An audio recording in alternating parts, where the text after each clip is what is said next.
Buenos días, Inge. Buenos días, Brian.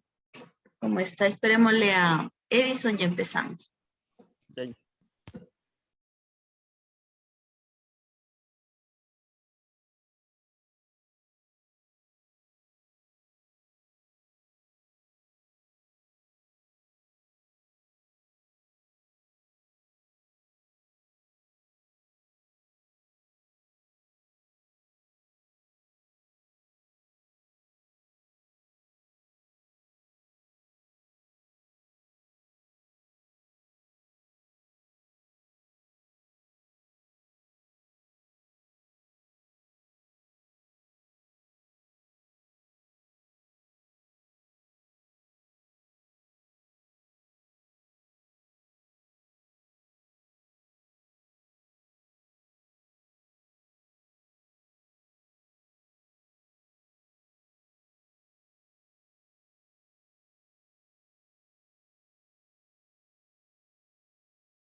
Buenos días, profe.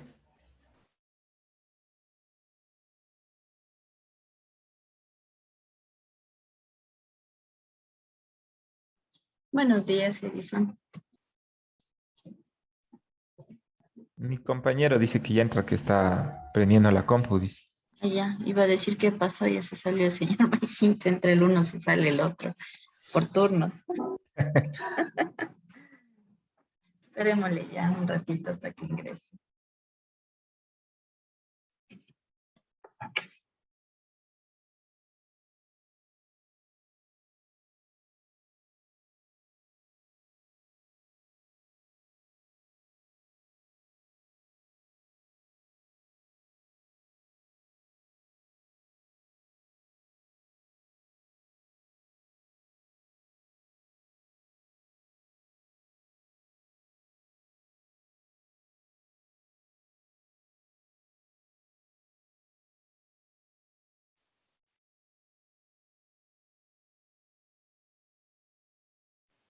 Disculpe, Inge, se salió.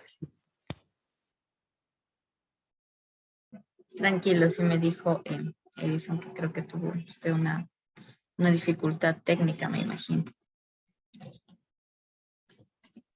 Sí. Ya. Un segundito. Listo. Empecemos nomás. Buen día, chicos. Espero se encuentren bien. No sé si ayer vieron la tarea que dejé. Y profe, yo avancé un poco, pero como vi que era para el sábado, no lo terminé. Ok, me imaginé que eran de acabar. Pero bueno, si ustedes se fijaron un poco, la tarea está bastante relacionada con el tema que vimos ayer, que era el tema del ser humano, ¿no es cierto? ¿Qué recuerdan sobre el ser humano? ¿O qué se acuerdan de lo que vimos ayer? Que es un ser que ha ido evolucionando poco a poco ¿Ya? y Eso. que siempre tiene que convivir en sociedad y que debe tener como muchas, o sea, que tiene necesidades y que no puede ser individual. Ujú, ¿ya? Que es un ser social, en pocas palabras. ¿Qué más? ¿Qué más recuerdan de lo que vimos ayer?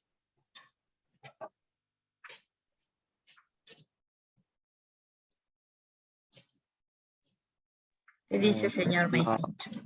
evolucionó también por medio del trabajo. ¿Ya? Que ha evolucionado y que está muy ligado, ¿no es cierto?, al trabajo. Y por lo Ajá, tanto el trabajo lo define, ¿no es cierto?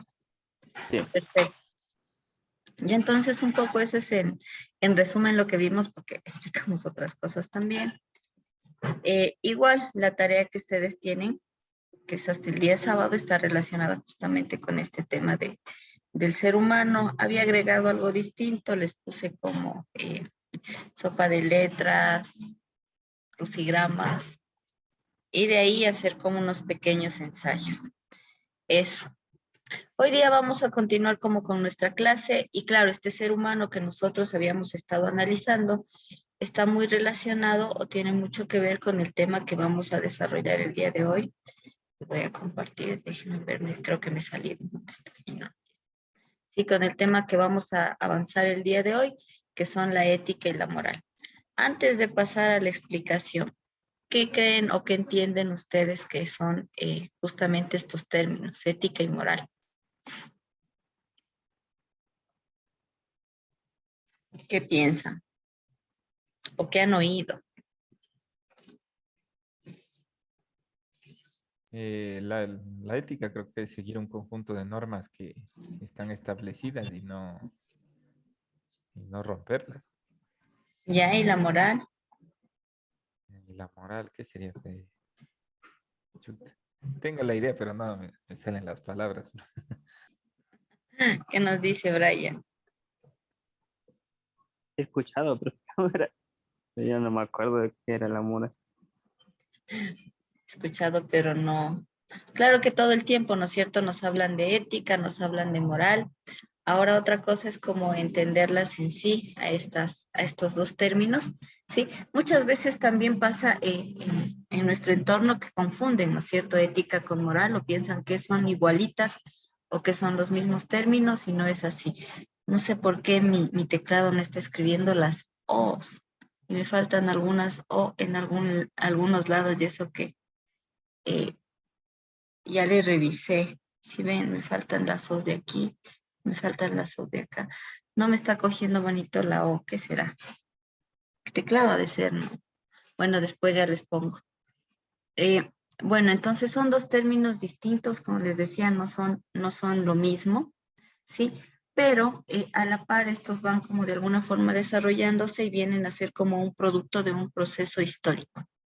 Sí, cuando hablo de un proceso histórico es que, como hablábamos, ¿no? Al igual que el ser humano se ha ido desarrollando, se ha ido transformando, ha ido cambiando de acuerdo a los diferentes tipos de sociedad, a los diferentes modos de producción o a las diferentes formas de producir los bienes materiales que tiene una sociedad, también la ética y la moral han ido evolucionando, digamos, o han ido transformándose en función de eso. Ahora para un poco ver cómo ha ido evolucionando, vamos a ver una breve historia, sumamente breve en realidad. Entonces vemos que desde las primeras civilizaciones de los seres humanos, o sea, desde los primeros grupos de humanos que empiezan como a aparecer en el mundo, sí, empieza a generarse una preocupación por saber qué está bien y qué está mal, un poco, o sea, decir qué es bueno y qué es malo, sí. De hecho, la humanidad se ha debatido como en esta dualidad, es una dualidad porque son dos cosas, bueno y malo, sí, por muchos años y a lo largo del tiempo. Entonces, ¿qué es bueno, qué es malo, cómo debo actuar? Esta forma en la que actúo es buena, esta forma en la que actúo es mala, ¿sí? Y eso fue como de alguna forma siendo como el pie para que justamente se vayan generando, ¿no? Estos conceptos de ética y de moral como tal, Y es así que los primeros códigos morales o unos de los, bueno, nacen con el fin de controlar un poco el tema del comportamiento humano, el comportamiento de los integrantes de la comunidad. Imagínense si no se normara esto, ¿cómo fuera? O sea, fuera como un caos capaz. Entonces, nacen justamente estos primeros códigos morales en función de eso. Ahora, si bien nacen para controlar cómo se comportan los individuos de una comunidad, estos también van a responder al momento histórico en el que se desarrollan. ¿Por qué digo eso? Unos van a ser los códigos morales que rijan, por ejemplo, cuando hablábamos de los gens, ¿no es cierto?, el día de ayer. Otros serían los códigos morales que rijan el esclavismo, ¿no es cierto? Por ejemplo, ahí dentro de la norma era permitido tratar a otros seres humanos como cosas, como objetos, comprarlos, venderlos, intercambiarlos, ¿sí? Tenerlos amarrados. ¿Ya? Entonces ahí había códigos morales que permitían eso y que normalizaban eso. De cuando cambiamos al feudalismo, igual cambian también estos códigos morales, cambia la forma de concebirse, ¿no es cierto?, la sociedad. Y ya, por ejemplo, dentro de la moral entra que usted no puede tener esclavos, ¿no es cierto? Ya no podemos tener esclavos, las personas ya no son objetos. Sin embargo, dentro de los feudos sí se puede explotar personas de una forma de explotación distinta a la que se le explotaba en el esclavismo, pero sigue habiendo esto y va a haber otros códigos morales que rijan estas sociedades. Y ya después cambiamos del feudalismo al capitalismo, hay otros códigos morales, desaparece o se supone que debería desaparecer las formas de servidumbre en donde se les pagaba a las personas como, bueno, no se les pagaba, mejor dicho, sino que se tenía siervos que trabajen en la hacienda y a cambio solamente se les daba como un lugar, un pedazo de tierra en el que vivan y comida. Y aparte de eso, el señor feudal cobraba tributos, era el que tenía la mayor cantidad, digamos, de los productos de la tierra y quien vivía en otras condiciones, ¿no es cierto? Iba a haber unos códigos morales que rijan esa sociedad. Se volvió a salir el señor Maicincho. Creo que tiene algún problema ahorita. Ya, avancemos, sin embargo. Ya, de ahí, cuando pasamos del feudalismo al capitalismo, ¿no es cierto? Hay otros códigos que rigen el capitalismo. En el capitalismo se supone que ya se abolieron estas cuestiones del peonaje, de la servidumbre o de la explotación de personas a cambio de tierra y comida, etcétera. Sin embargo, no es homogéneo el capitalismo a nivel global y vemos que todavía en países como el nuestro siguen habiendo estas cosas y hay una mezcla, ¿sí?, de códigos morales o de creencias o de valores, tanto de la etapa feudal, incluso rezagos esclavistas, como de la etapa capitalista. Entonces vamos viendo cómo estos se van desarrollando y van cambiando de acuerdo a la sociedad y van normando el comportamiento humano. Por ejemplo, una cosa que se habla mucho en nuestra actualidad es el tema del buen ciudadano, ¿no es cierto? Entonces son códigos, ¿sí? Son normas que dicen, un buen ciudadano se comporta así, así, así, así, ¿ya?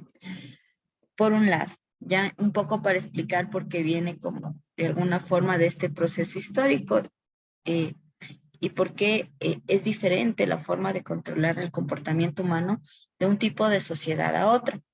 Ahora, uno de los primeros códigos morales en aparecer nacen justamente en Babilonia, ¿sí? Digamos que es el más importante. Había otro tipo de sociedades, sí, ya en esta época. Sin embargo, de esta época el que se cita como más importante fue como este código llamado el Hammurabi, que nace en Babilonia. Ya, este código contempla 282 leyes, ¿sí? Que se debían seguir. Y quienes no las seguían, claro, eran presa de diferentes formas de castigo, digámoslo así, ¿sí? Porque justamente si no se llevaban a cabo estas normas, la forma de controlar este comportamiento era poner uno u otro castigo. Ahora estas normas, al ser tan antiguas, aparecen escritas en piedra, no como ahora que tenemos, no sé, los códigos en grandes libros o en el internet, sino en la forma de sociedad que aparece todavía no existía esto y se escribieron en piedra, estas 282 leyes. Posterior a ya los egipcios también generan un grupo de normas, ¿sí? Que la recogen en lo que ellos le llamaban como el libro de los muertos. Y estas normas vienen a ser como es parte de esta ética y la moral egipcia. Por otro lado, también vale recalcar aquí, ahorita que me acuerdo de los egipcios, ustedes han de tener idea un poco de cómo funcionaban estas sociedades egipcias, donde había jerarquías, ¿cierto? Entonces había una clase social que detenta del poder, que es justamente la que impone sus códigos morales a esta sociedad. Ahora, eso pasa a lo largo de la historia.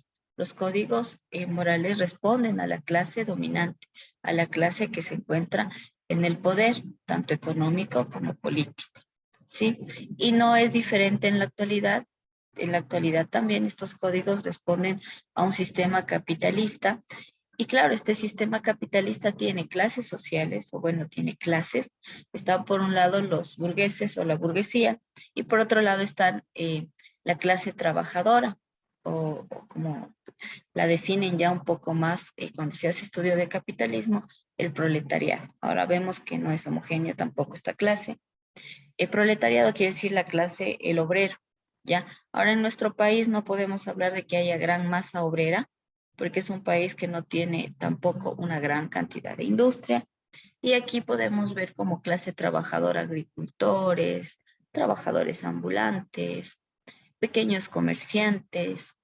Podemos ver estos pequeños artesanos que aún hay, ¿sí? Y todos estos constituyen como la clase trabajadora, que por un lado es una, y por otro lado está la burguesía, que son como quienes detentan del poder, quienes son dueños de medios de producción. En nuestro país, los que ya son comercializadores, pero a gran escala, y que prácticamente manejan el país como tal, y son socios de menor rango de los grandes burgueses de otros países. ¿Ya? Y en función de eso también se va dando como estas cuestiones, porque la clase que está en el poder es la clase que pone las normas. ¿Ya? Y en el tema de los egipcios, sí no era distinto, o sea, la clase que estaba en el poder era la que ponía las normas que regían ese tipo de sociedad y la plasmaron justamente en el libro de los muertos. De ahí también hay otra sociedad en esta época que son los israelitas. Estos israelitas reciben lo que se conoce como el Decálogo de Moisés.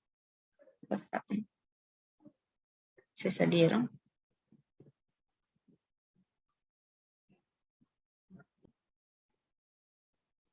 Ya, estábamos hablando un poco del Decálogo de Moisés, ¿no es cierto? No sé si están teniendo problemas porque Edison también se salió. Sí, entonces, no sé qué estará. Me boto del tsunami. De bota del Zoom. Qué Sí, raro, ¿qué será? solo si no queda congelada la imagen ahí. Ah, entonces es baja señal, tal vez por la lluvia de ayer pasó algo. Puede ser. Sí, porque me dijeron que llovió súper fuerte por aquí en Quito. Ya, entonces estábamos hablando del código que se genera en el pueblo de los israelitas. Sí, y estos reciben lo que se conoce como el Decálogo de Moisés. Ahora, este se relaciona un montón con lo que vemos en los escritos de la Biblia, ¿no es cierto? Entonces, se relaciona todas estas normas, estas reglas, digamos, que regían esta sociedad justamente en estas creencias religiosas bastante difundidas en la época. Entonces vemos que también, además de inferir dentro de estas normas, ¿no es cierto?, el tipo de sociedad, la religión también ha sido como eh, este, esta cuestión que ha influido de forma muy determinante. Hay muchas normas que vienen desde la religión y se la sigue, ¿no es cierto? O la gente la sigue porque están, no sé, en la Biblia plasmadas muchas de estas, en diferentes igual normativas y lineamientos que siguen los ritos religiosos. Por otro lado, ya cuando hablamos en Grecia Homero crea la Ilíada y la Odisea. sí que son, como ustedes han de conocer, ahora quedaron como libros para la historia o como grandes obras literarias. Sin embargo, en esta época, un poco lo que buscaban estos textos de la Ilíada y la Odisea era como normar también, y esto se normaba en función de lo que se debe imitar en base a los, eh, a los seres mitológicos de esta época, que eran seres que de alguna forma dictaban o tenían valores, ¿sí? Que se trataban de difundir a la sociedad, ¿sí? Y claro, estos valores también estaban ligados al tema de la belleza, del linaje, y lo que se buscaba es que las personas imiten justamente esta cuestión que se plasma en la Ilíada y la Odisea. Y de alguna forma esto era o se convertía en normas o en ética, en moral de la época. Y como ustedes saben, son libros Profe, ahora. disculpe que me salí, lo que pasa es que están haciendo unos trabajos de mi casa y bajaron los breakers. Ya, no hay problema, Edison. Igual pueden ver como el video, solo habíamos avanzado, creo, los israelíes, Grecia, estábamos en Grecia, ¿ya? Entonces, lo que le contaba a Brian sobre Grecia es que aquí nacen la Ilíada y la Odisea, que ahora son grandes obras literarias, ¿no? Sin embargo, sí tenían un fin en la época, ¿no es cierto? Es como que relataban sobre estos seres mitológicos, seres que tenían valores, que tenían belleza, que tenían incluso poderes, etcétera. Y además de eso, también estos seres respondían a un linaje, ¿no es cierto? A una forma de jerarquía, digamos, de esta sociedad. Y lo que se buscaba es que se imite justamente los valores que venían plasmados en estos textos. Ahora, si ustedes se dan cuenta, responde a una clase social, porque los seres mitológicos no es que eran, no sé, plebeyos de la época, sino que más bien pertenecían a una jerarquía. Y dentro de esta sociedad había jerarquías y todo esto se normaba en función de esta clase que dominaba en la época. De ahí, en Roma, nace lo que se conoce el derecho romano. Sí, Roma no era una sociedad distinta a las otras, también era una sociedad de clases, una sociedad donde estaba la gente, digamos, que estaba arriba y el pueblo, ¿no es cierto? Y el derecho romano, obviamente, lo hacen las personas que detentaban del poder en este tipo de sociedad. El imperio romano, recordarán ustedes, todos los imperios se manejaban por jerarquías, que eran resultado de todo un proceso histórico, obviamente, y ponían justamente nace este derecho romano de la clase de la clase dominante. Ya después, con los años, en el siglo XVIII, como ustedes saben, en estas épocas, ya todas las cuestiones de, digamos, de injusticia que sentían la clase trabajadora sobre todo, se genera la revolución francesa, iba a decir la revolución rusa, no sé por qué, esta revolución francesa, y después de la revolución francesa, sí, en 1789 aproximadamente, aparece la Declaración de los Derechos del Ser Humano.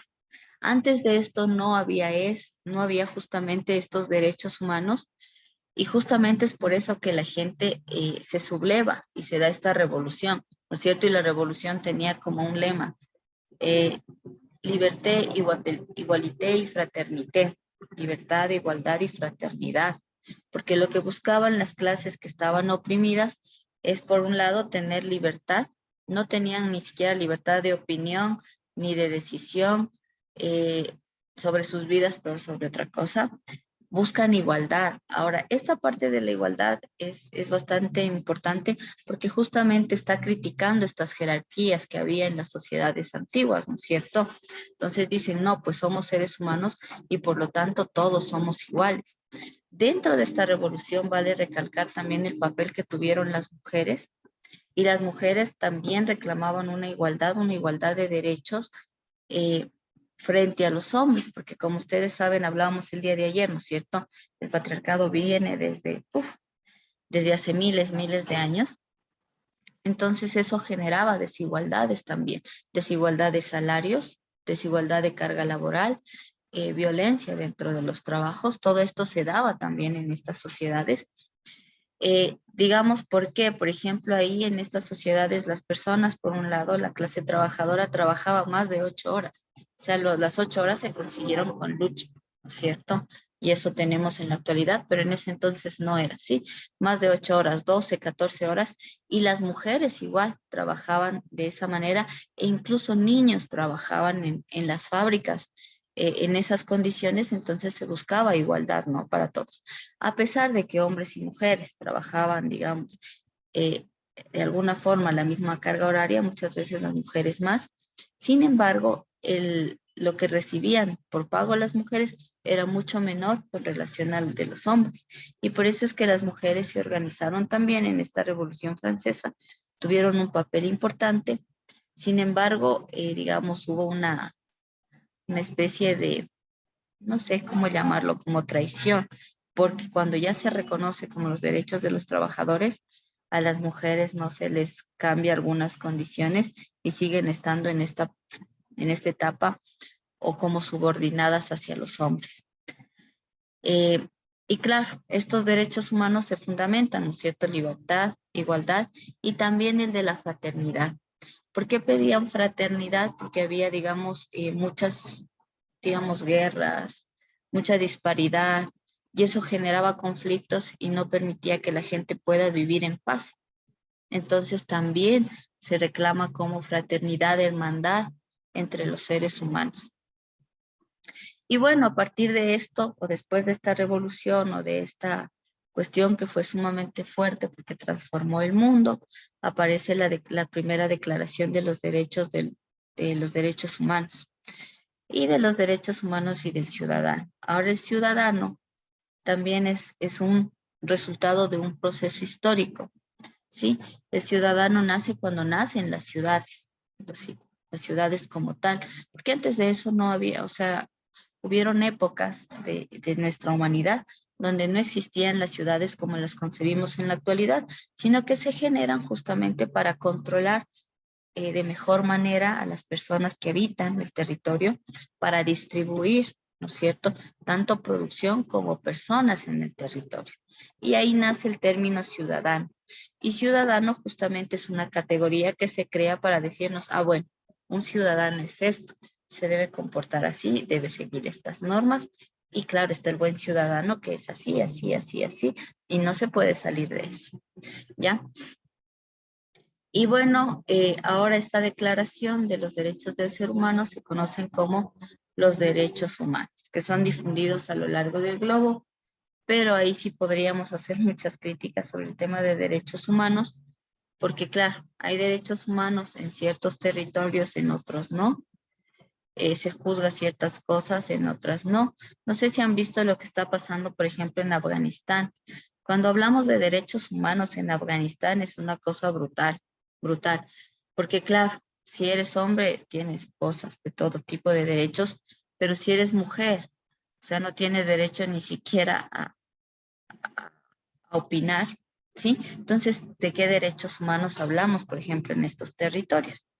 Entonces, todavía es como que hay mucho que trabajar en ese sentido. No sé si tengan como alguna pregunta sobre esta breve historia que hemos... No, profe. Ya. No. Ahora, en esta breve historia yo no agregué, creo que dos procesos importantes que los vamos a hablar dentro de las teorías éticas, pero voy a mencionarlos ahorita. Ahora, yo creo que también hay unos puntos de quiebre de la historia o de transformación que también cambiaron la ética y la moral, o la moral sobre todo, ¿sí? Que son la Revolución Rusa y la Revolución China. ¿Por qué lo digo? Porque en la Revolución Rusa, al tener otro tipo de sociedad, ellos tuvieron una sociedad socialista, tuvieron una etapa socialista, también las normas que regían esta sociedad eran muy distintas a las que rigen la sociedad capitalista. Sí, y ahí vamos a hablar más adelante de lo que se conoce como una ética, me parece le conocen como ética marxista. Y también en la China comunista, que no llegó a ser comunista todavía, porque también estaba todavía en su etapa de transición hacia el comunismo, que era el socialismo, también la ética y la moral cambiaron y se transformaron a lo largo de este país. Claro, igual ahí sí podemos hablar que cuando se habla, bueno, no sé si igualdad de derechos, pero la igualdad de derechos para hombres y mujeres se alcanzó de alguna manera, ¿sí? Y escaló otras cuestiones que no se ha logrado todavía superar en el capitalismo por su propia lógica, ¿ya? Que son como hitos históricos que podrían estar dentro de la historia. Sin embargo, cuando nosotros vamos a textos formales, no se habla de estos procesos porque han sido estigmatizados justamente por el capitalismo, ¿ya? De ahí, por otro lado, es importante que nosotros conozcamos que son como, cuáles son las definiciones ya como tal, tanto de ética como de moral. Entonces, la ética viene de esta palabrita que ustedes ven aquí, éticos, ¿sí? Que tiene compuesta por dos vocablos. Por un lado está el tema del ethos, que significa hábitos y costumbres, y está la segunda parte, ¿sí? Que serían los icos, más o menos, que sería o que significa morada. Entonces, en ese sentido, al tener como costumbres y morada, ¿no es cierto? Podemos nosotros decir que la ética es el hábitat, ¿sí? O la morada, o la habitación, eh, que equivale un poco al tema de lo individual, es decir, donde el individuo actúa según su conciencia eh, y según cómo esté también formado. Recuerden que ayer hablamos de lo que era el ser humano, ¿no es cierto? Si bien de alguna forma somos individuos que tenemos como características propias, muchas otras cosas vienen de la sociedad en la que vivimos. Entonces también se relaciona este individuo con su entorno y va a ser las costumbres o la morada de las costumbres de este individuo, acorde también a su formación o a cómo es el ser social. Y por otro lado viene lo que es la moral, que viene de la palabra meros, que significan costumbres. Y en ese sentido viene a ser como un conjunto de principios, lo que hablábamos antes, de normas, de valores que cada generación transmite. Entonces, todos estos son transmitidos de una generación a otra, son producto también de un proceso histórico que ha vivido la humanidad. Por ejemplo, a nosotros nos transmiten como valores o como costumbres saludar cuando llegamos a algún lugar, ¿no es cierto? Es algo que nos han transmitido nuestros, no sé, nuestros padres, a nuestros padres sus abuelos, a nuestros abuelos los bisabuelos, etcétera, ¿no es cierto? Es como un ejemplo. ¿Qué otra cosa nos han transmitido a nosotros que sea como parte de las normas, de los principios, de los valores? ¿Qué ejemplos podrían darme ustedes? Algo que sientan que les han transmitido en su familia, por ejemplo. La religión podría ser o no. ¿La qué? La religión. Ya, la religión es parte justamente de esta moral y ahí tiene un conjunto de normas que nos transmiten dentro de lo religioso, que son ritos, que son, ¿cómo es que se les llama? Bueno, costumbres que tenemos que replicar muchas veces.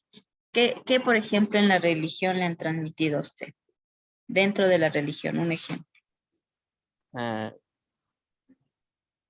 ¿cómo era? Decir Estudiar Dios le pague mami bíblicamente. cuando acaba de comer. Exacto, ¿no es cierto? Es parte, ¿no es cierto? Decir Dios le pague. Si muchos no Sí. dicen gracias, decimos Dios le pague. Sí, relacionado un poco con este tema de lo que nos han transmitido. Y eso es como una norma que se debe seguir porque alguien le está brindando algo. Otro ejemplo. Mm, Cuando le dicen que no se coja cuando es niño cosas ajenas. Perfecto, esa es una norma, ¿no es cierto?, que nos han transmitido de generación en generación, que no debemos tomarlo ajeno. Ahora, esa también está de alguna forma plasmada en este tema de los decálogos de Moisés, ligada mucho a la religión, porque incluso si ustedes van al libro eh, católico o al libro religioso que rige muchas cosas, la Biblia, ustedes encuentran como mandamiento, que es una norma, no robarás, ¿cierto? ¿Qué otra cosa? Otro ejemplo. No responder a tus mayores.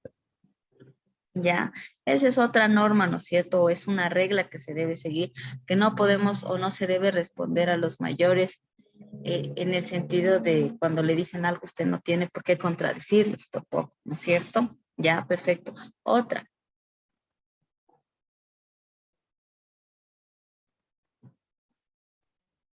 No hacer trampa en los exámenes. ya no hacer trampa en los exámenes es parte de las normas y esa viene de más atrás, ¿no es cierto? Si nos vamos igual al tema de lo religioso, como nos decía hace un rato el compañero, no mentirás, era uno de los, hubo una época en donde la religión hablaba de los pecados capitales, ¿ya? Entonces, dentro de los pecados capitales estaba la mentira, ¿no es cierto? Y eso fue una norma que se transmitió de generación en generación de forma colectiva.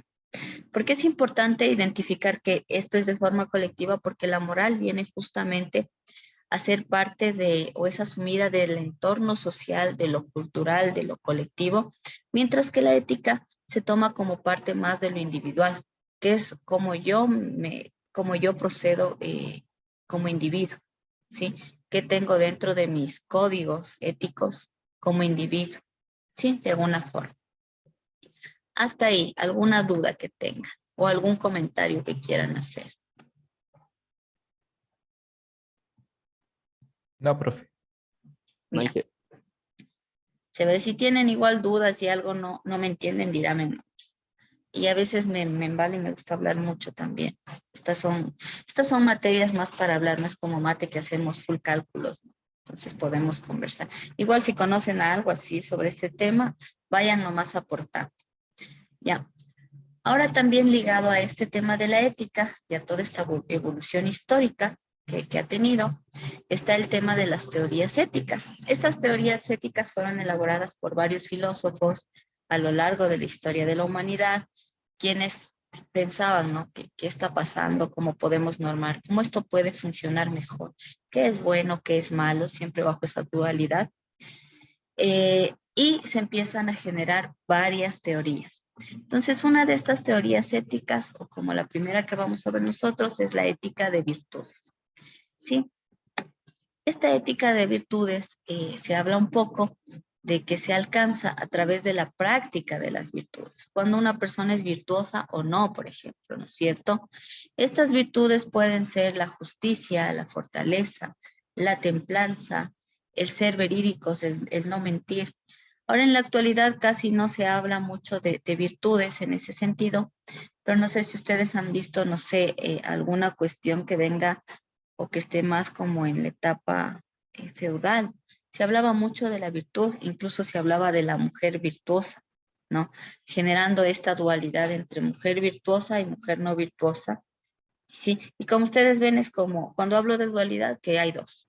Y siempre hemos estado como, o hay muchas teorías que tienen estos dos polos, lo bueno, lo malo, lo virtuoso, lo no virtuoso, la mujer virtuosa, la mujer no virtuosa, la buena mujer y la mala mujer, el buen hombre y el mal hombre, ¿ya? Entonces también esta ética de las virtudes hablaba, ¿no? ¿Quién es virtuoso y quién no? Por ejemplo, una persona virtuosa era aquella que tenía un sentido de la justicia, ¿sí? Que actuaba de forma justa con su entorno, que tenía fortaleza, ¿sí? Ante las dificultades, que tenía mucha templanza, es decir, mucho control antes de tomar decisiones, no se dejaba llevar por la emocionalidad y también tenía esta cuestión de la veracidad, es decir, era veraz, es decir, alguien en quien podíamos creer.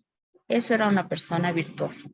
Y en el caso de las mujeres, cuando hablamos de este tema, siempre se han llevado como la peor parte por el patriarcado. Una mujer virtuosa era la calladita, la que no dice nada, la que si le pasaba algo, o sea, tenía la fortaleza de aguantarse, la templanza de no explotar. Eh, Además de eso, una mujer virtuosa incluso lo relacionaban con el tema de la sexualidad, ¿no es cierto? Entonces se hablaba de mujer virtuosa cuando no ha tenido relaciones sexuales antes del matrimonio, entonces ella era una mujer virtuosa. Si pasaba lo contrario, ya no era virtuosa y ya no era digna de, e incluso muchas eran asesinadas por esta cuestión en algunas épocas de la historia de la humanidad. ¿sí? Por otro lado, está el tema de la ética materialista. Esta ética materialista lo que buscaba era conseguir la excelencia, ¿sí? A través del uso de la razón. Entonces, un poco ahí esta cuestionaba ya estas ideas más, valga la redundancia, más idealistas. Les dije ayer, ¿no es cierto? Dentro de las corrientes filosóficas hay dos grandes corrientes, el idealismo y el materialismo. Entonces, este tema de las virtudes muchas veces se basaba un montón en el tema más idealista, ligado mucho a la religión. La religión a lo largo de nuestra historia ha tenido gran influencia. Si ustedes ven diferentes, no sé, documentales, incluso la Biblia, ustedes van a ver cómo la religión ha influido mucho, mucho, mucho en decir qué es bueno y qué es malo, qué es virtuoso y qué no es virtuoso.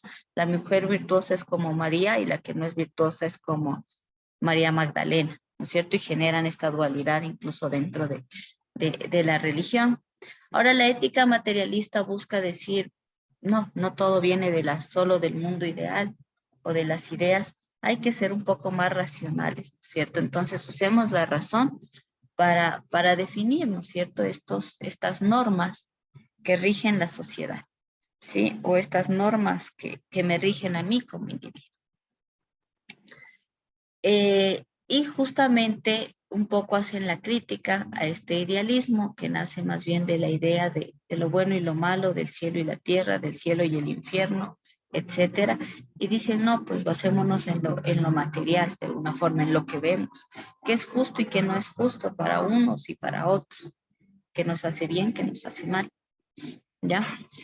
Por otro lado, se puede hablar de lo que es el eudemonismo, ¿ya? El eudemonismo más se basa en características y justifican todo como en aquello que sirve para alcanzar la felicidad. Entonces, dentro de esta corriente, de alguna forma, se generan normas o uno tiene una ética más, sobre todo, que les permita alcanzar la felicidad, ¿sí? Que nos permita llegar a ser felices. Y no solo a nosotros, sino incluso a las personas que interactúan con nosotros. Por otro lado, está el epicurismo o hedonismo, que se plantea o que planteaba que vivir rodeado de placeres tiene que estar guiado por la razón y este es el camino hacia la felicidad. Entonces se liga un poco al eudemonismo, ¿no es cierto? Buscan la felicidad, pero en este caso ya se habla de los placeres. Pero estos placeres no pueden estar como vengan, ¿no? Que vengan del instinto, sino que tienen que estar ligados a la razón. Y esto va a ser el camino que nos permita a nosotros conocer o llegar a la felicidad. Después, como siguiente teoría ética, se desarrolla lo que se conoce como el estoicismo, ¿sí? Y este estoicismo ligado otra vez a la felicidad y se habla de que es el camino a la felicidad y al perfeccionismo. Ya se habla de la perfección, ¿sí? Y que se alcanza viviendo conforme o en conformidad con la naturaleza y la sabiduría. ¿No es cierto? Entonces aquí ya no solo tomo en cuenta la razón, sino además la naturaleza y yo debo vivir de alguna forma acorde a lo que hay en la naturaleza y además esto debe estar ligado a la sabiduría, a los saberes, a lo que conozco, al conocimiento. Y claro, y deja de lado de alguna forma o va criticando un poco el tema de las anteriores corrientes que era como muy emocional el tema de la felicidad y se olvida un poco de las emociones y los sentimientos, sino más bien se basa en la naturaleza y en la sabiduría. Y dejamos de lado este idealismo también. Sigue siendo idealista el tema de la felicidad en estas corrientes, porque se dejan mucho llevar por el emocionalismo y nada más, o por los sentimientos, dejando de lado la realidad material. De ahí nace el neoplatonismo, es decir, el nuevo platonismo, ¿sí? Y esta corriente está para alcanzar la perfección y se habla de que se debe cultivar la sabiduría y la inteligencia. Entonces ellos, o en estas corrientes, están muy ligadas al tema del conocimiento, de conocer, de saber, de indagar, ¿no es cierto? Y en base a eso se puede alcanzar la perfección. O sea, ya no se busca ser felices, sino perfectos, para vivir en una sociedad perfecta. ¿Hasta ahí alguna duda? No, profe. No, Inge. Si tenemos tiempo, yo ahorita voy a estar pendiente del reloj porque 9:15 siempre ya los llaman. Sí, Entonces, todavía no he escrito, profe. qué bueno que no escriba todavía.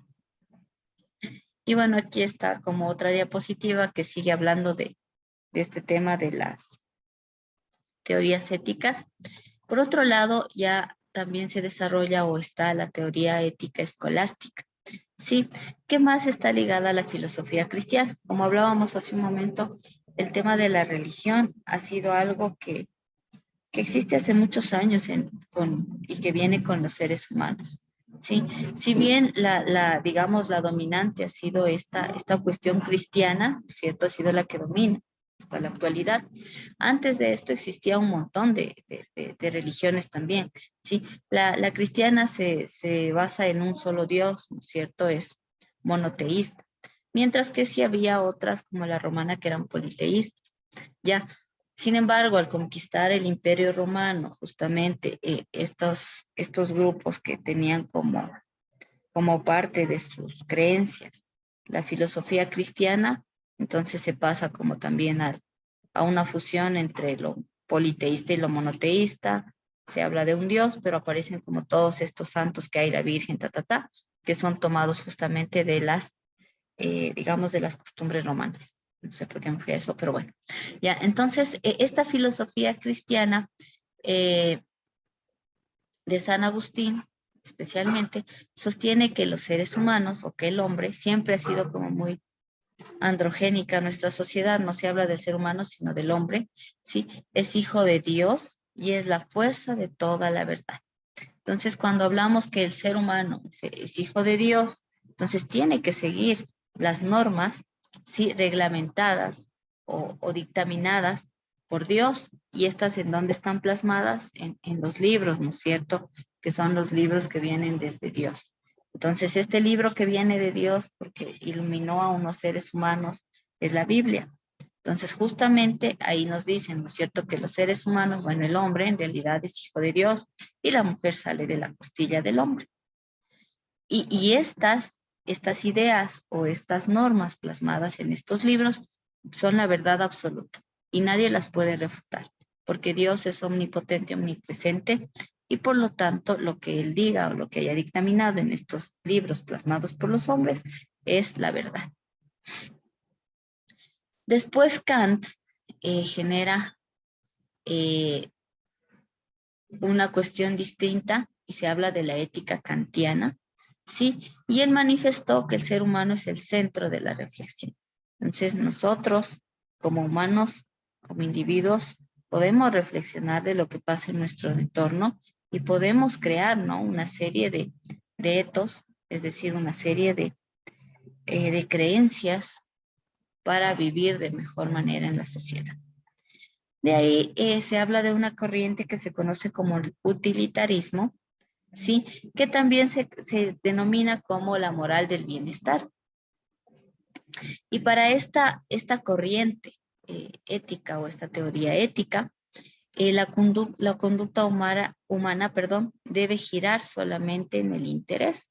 Entonces, bajo ciertos intereses debe generarse o debe girar la conducta del ser humano, ¿ya?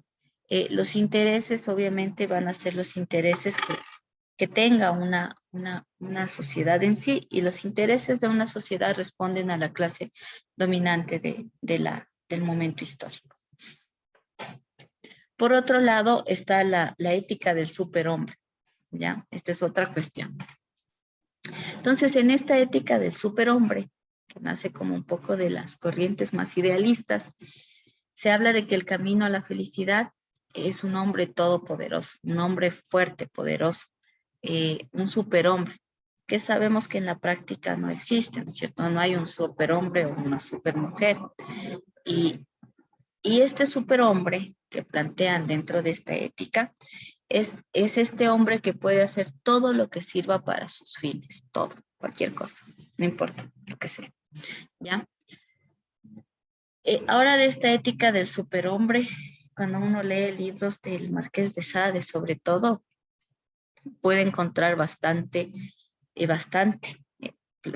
planteamientos, ¿no es cierto?, de este superhombre que hace todo lo que sirve para sus fines y que lo que importa es satisfacer justamente las necesidades de este hombre sin importar a quién o a quiénes afecte.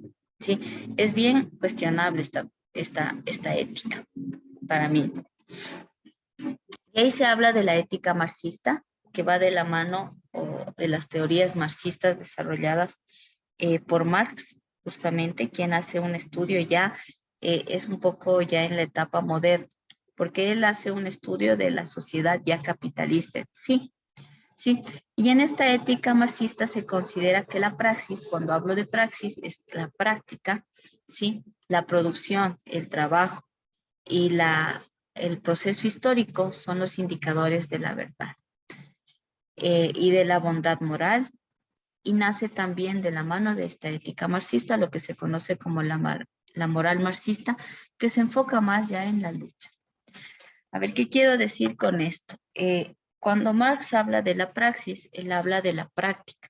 Entonces dice que las prácticas, ¿sí?, van a ir determinando algunas conductas, ¿no es cierto? Algunas cuestiones, algunas normas. La producción también va a ir determinando normas porque de acuerdo a cómo la producción de una sociedad esté distribuida, ¿sí?, va a haber normas que respondan a esa sociedad. Por ejemplo, en la sociedad capitalista, la producción industrial, él estudió esto más, van a determinar cuáles son las normas que rigen justamente o cuál es la ética en la que se debe manejar el individuo. El tema del trabajo también va a determinar como estas normas, porque de acuerdo a cómo esté distribuido el trabajo, se realice el trabajo, sea de forma colectiva o individual, también van a generarse nuevos etos.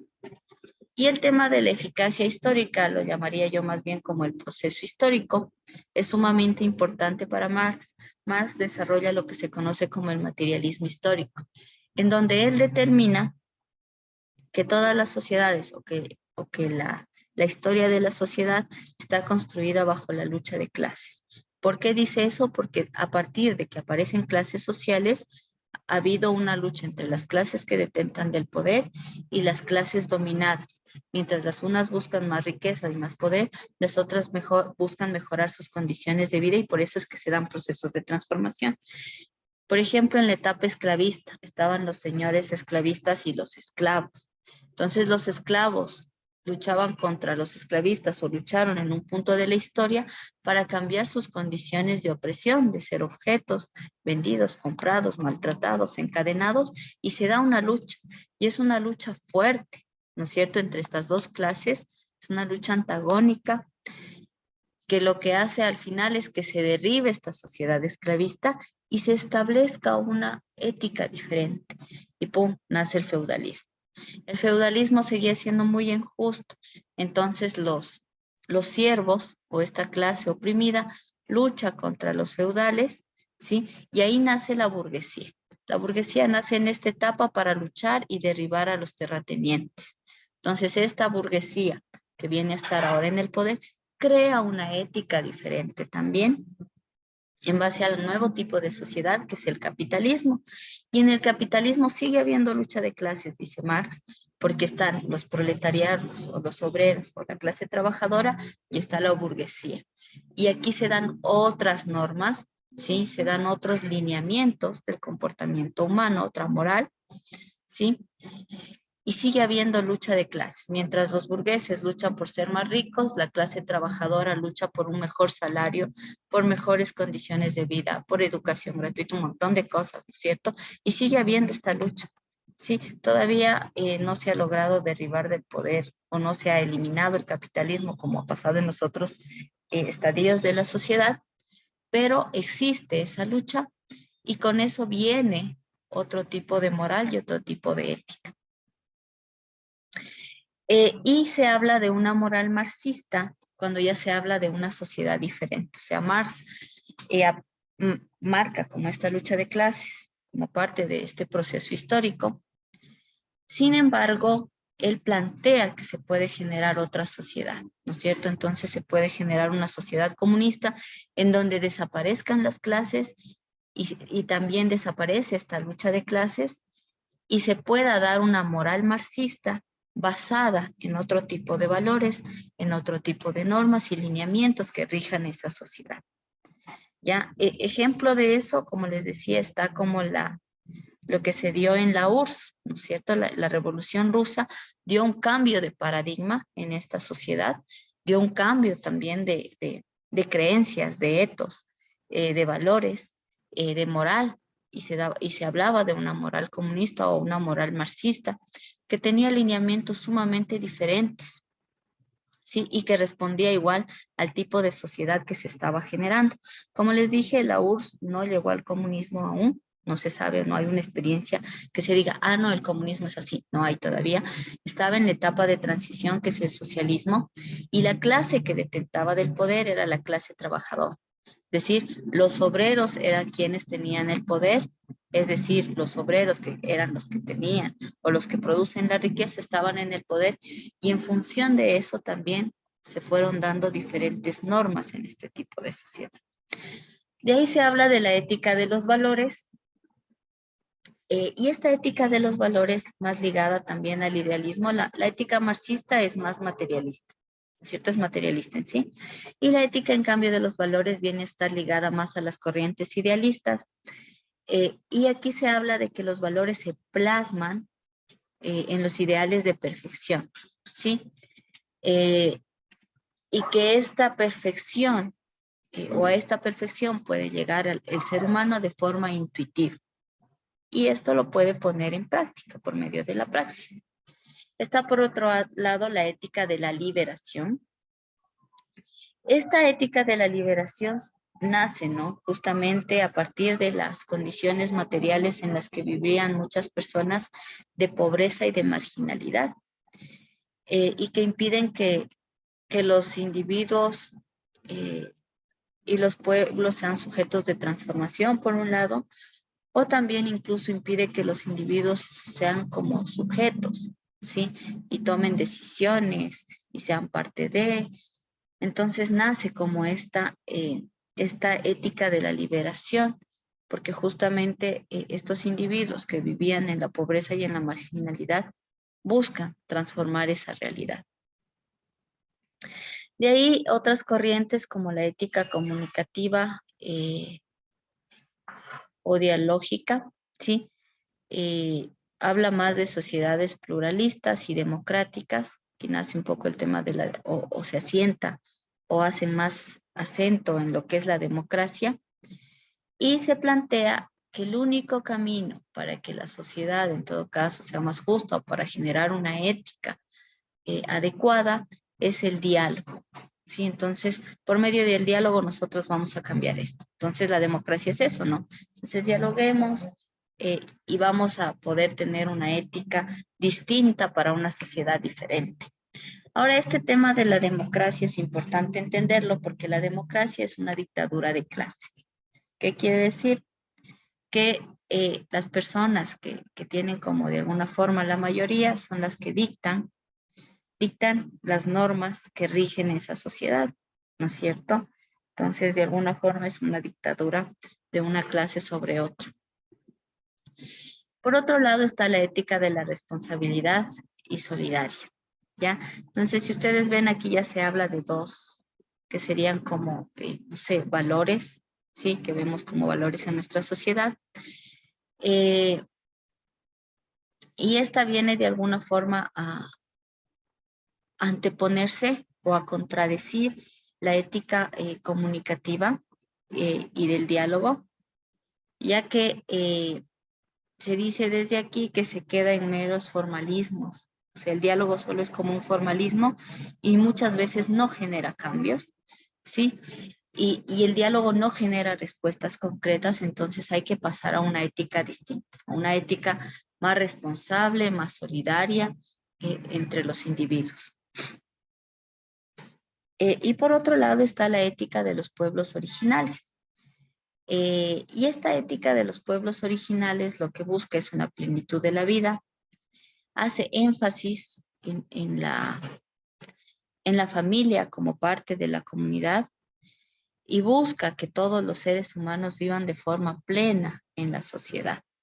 Ahora, el tema de la familia, que se le podía cuestionar a este tipo de ética, es que la familia también, el modelo de familia en la que vivimos, responde a un modelo de sociedad en sí.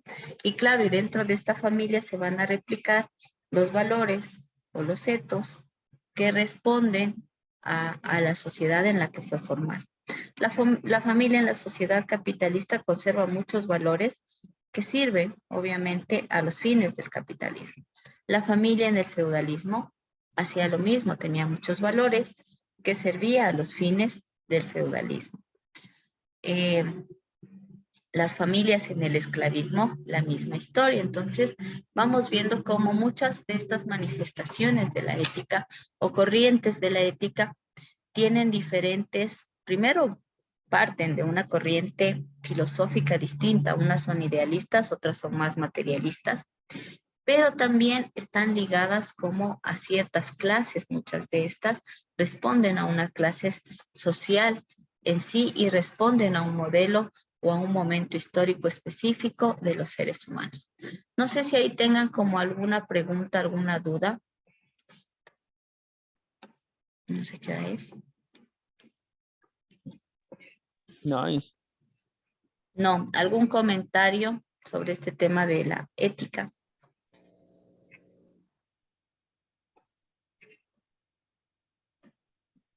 Si no, no sé.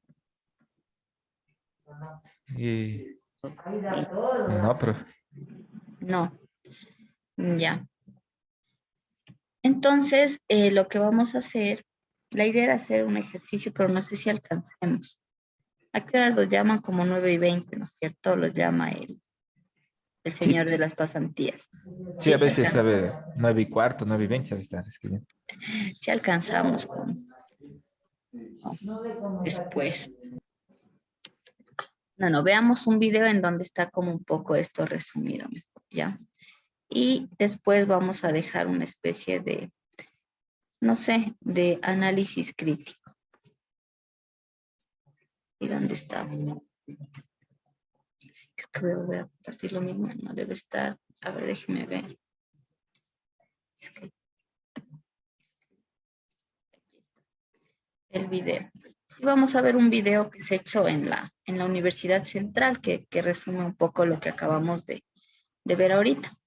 La idea es que ustedes puedan tener elementos para hacer un análisis crítico. ¿Sí? ¿Sí pueden ver la pantalla? Sí, profe. Ya. Yo me robé de por ahí este video.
Listo.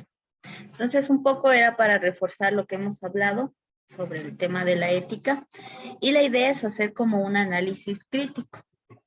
¿sí?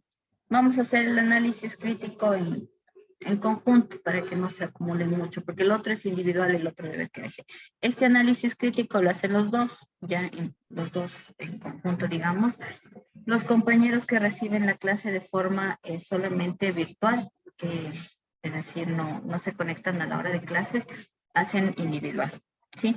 Ustedes, como estamos ahorita en la clase, vamos a hacer de forma conjunta. ¿Creen que alcancemos a hacerle ahorita? Ya me escribió ahorita, hace unos 2 minutos, el señor de las prácticas. Ya me imaginaba. Ya, entonces queda este análisis crítico para el día de... Bueno, ya les voy a crear la tarea. Ahora, la hacen los dos en conjunto, pero cada uno me sube ¿cómo es? En su Ya, perfil, por favor. es escrito, profe, sí. Sí, escrito. Un análisis crítico chuta, de 2 hojitas. Por favor, respetando normas APA y todo eso. Ya, profe. Ya listo. Entonces, chicos, sin más, agradecerles por la clase. Espero que hayamos aprendido algo. Y nos vemos el día de mañana a la misma hora. Desearles un buen día y una buena tarde a los dos. Ya, hasta luego, Igualmente. profe. Hasta luego. Hasta luego, pasen bien. Igual, profe, hasta luego.